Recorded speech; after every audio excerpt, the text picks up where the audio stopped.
أعوذ بالله من الشيطان الرجيم. بسم الله الرحمن الرحيم. الرحمن علم القرآن خلق الإنسان علمه البيان. الشمس والقمر بحسبان والنجم والشجر يسجدان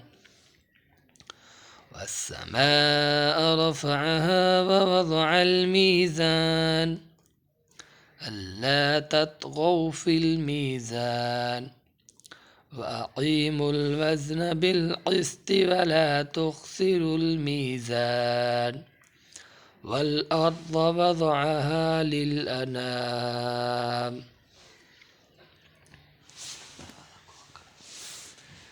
فيها فاكهة والنخل ذات الأكمام والحب ذو العصف والريحان فبأي آلاء ربكما تكذبان خلق الإنسان من صلصال كالفخار وخلق الجان من مارج من نار.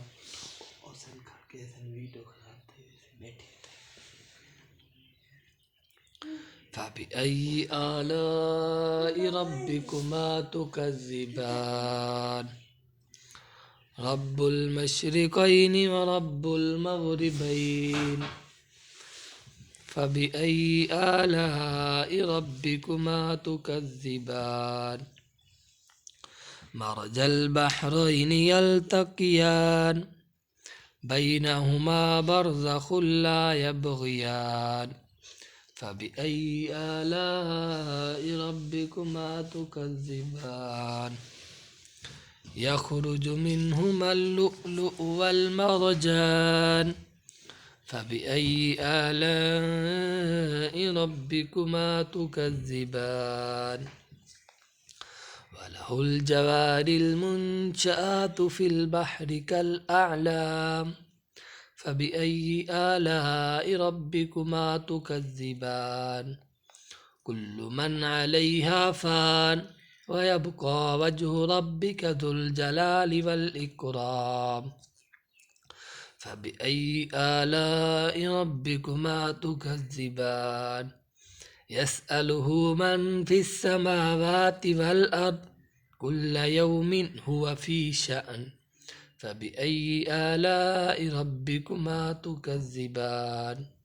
سنفرغ لكم أيها الثقلان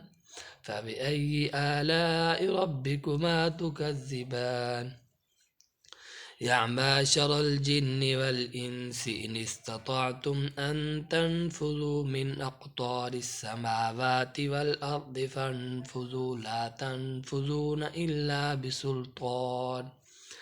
فبأي آلاء ربكما تكذبان يرسل عليكما شواظ من نار ونحاس فلا تنتصران فبأي آلاء ربكما تكذبان فإذا انشقت السماء فكانت وردة كالدهان فبأي آلاء ربكما تكذبان فيومئذ لا يسأل عن ذنبه إنس ولا جان فبأي آلاء ربكما تكذبان يعرف المجرمون بسيماهم فيؤخذ بالنواسي والأقدام فبأي آلاء ربكما تكذبان هذه جهنم التي يكذب بها المجرمون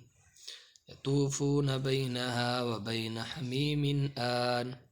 فبأي آلاء ربكما تكذبان ولمن خاف مقام ربه جنتان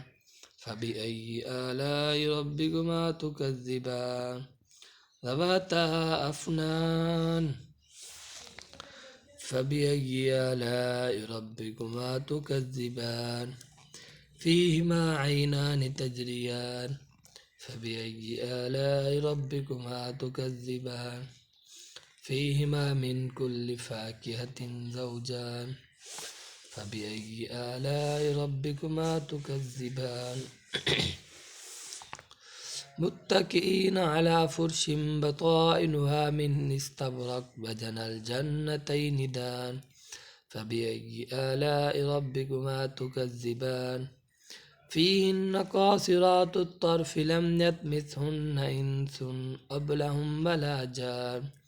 فبأي آلاء ربكما تكذبان كل من على كأنهن الياقوت والمرجان فبأي آلاء ربكما تكذبان